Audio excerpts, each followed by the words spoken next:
highest probability of putting money in your pocket in the shortest period of time. Now, in the absence of this enhanced decision-making process, we will and have been doing this manually up to this point. Let's look at the impact that AI has had since its inception, dating again back to the 50s and the 60s and where we are today. Job displacement. AI automation may lead to job displacement in certain industries, potentially causing economic challenges as well as unemployment. That's certainly the con to this.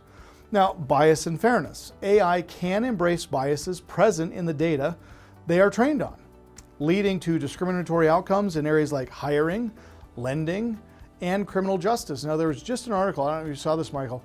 There was an article, I want to say it was the Wall Street Journal, just Friday of last week, and some banks are getting in trouble for a computer-generated AI algorithm tied to a consumer's social score. Have you seen this? I've not seen that one yet. So here's what happens. Banks have created this algorithm. So instead of just looking at your credit score, they are now looking at your Facebook posts, your Instagram posts, your Twitter feeds, anything that would give them insight as to your politics, your religious persuasions, how you think, whether or not you're going to be part of the next riot. And they'll take all of this information and then they'll say, hey, this person is a high risk to us as a bank because they don't share the same values as we share. We are a very conservative bank. This person's very liberal. Or this bank might say we're a very liberal bank and this person's very conservative. And so they're now getting slapped by the government for essentially using bias and fairness through AI to reject applicants, which goes against the Fair Lending Act. So this is going to continue, and it's pretty interesting where this is going to end up. Dependence, increased reliance on AI and technology may lead to reduced human skills and creativity. Now, this one I can speak to personally. Here at our company, every month we do a book club. So we assign a book to our staff, and as long as they read it, and then they get up in front of the company and give a brief report about what they learned, why they liked the book, and how it's going to make them better at their job, we give them $20 to buy the book, and we give them $100 cash for doing the report. But lately, I've been noticing that all of the reports look very similar due to this little thing called ChatGPT. See, because you can go to chatgpt.com and you can simply type in a subject or, hey, I need a 6-paragraph report on this book, and it'll spit it out. And you can literally watch it typing in front of you. It's awesomely frightening. And I wish they would have had this when I was in high school and college, because I would have been like a straight A student.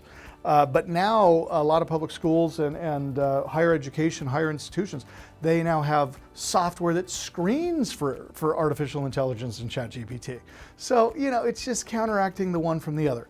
Lee, what in the world does this have to do with real estate? I'm getting there. Hang out. You guys are seeing what's going on with AI. Security risks. AI collects vast amounts of personal data, raising concerns about privacy and data misuse. AI can be used maliciously, leading to increased cybersecurity threats and misinformation. Now, I want to talk briefly here because previous slide we talked about driverless cars. Would you get in one of these, Michael? I would. You would get in. Well, you're an early adopter. I'm an early adopter. You know this. Yeah.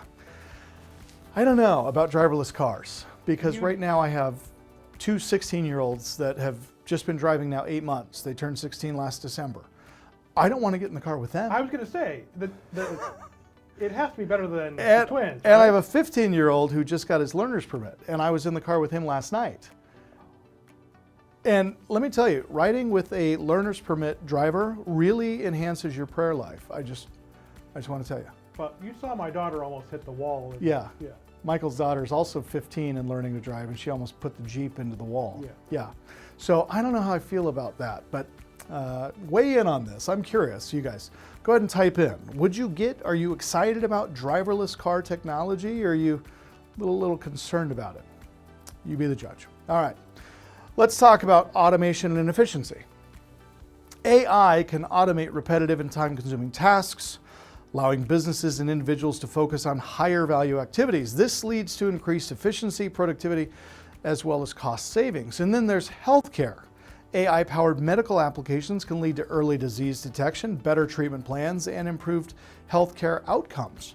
Now, I have a pet peeve here because even with all of the AI and the supposed advancement in healthcare technology, have you guys had any problems getting in to see the doctor? Now, fortunately, I have not personally had to go, but I've been hearing stories from multiple clients around the country that they're taking 3 to 6 months to get an MRI. That doesn't seem like a good thing. So AI should be helping here, and it seems to be slowing the process down a little bit. Again, just my opinion. Assistive technologies. AI-driven assistive technologies can help people with disabilities by enabling greater independence and accessibility. This one I really like. And then we have enhanced decision-making. AI can provide valuable insights and data analysis, aiding in making well-informed decisions in various aspects of life. Now, this is the one that we're going to spend time on here this evening, because the technology that I'm going to share with you on AI as it relates to deal finding is going to comb through mountains and mountains of data. I'm talking billions of lines of code, and it's going to present to you the deals that have the highest probability of putting money in your pocket in the shortest period of time. Now, in the absence of this enhanced decision-making process, we will and have been doing this manually up to this point.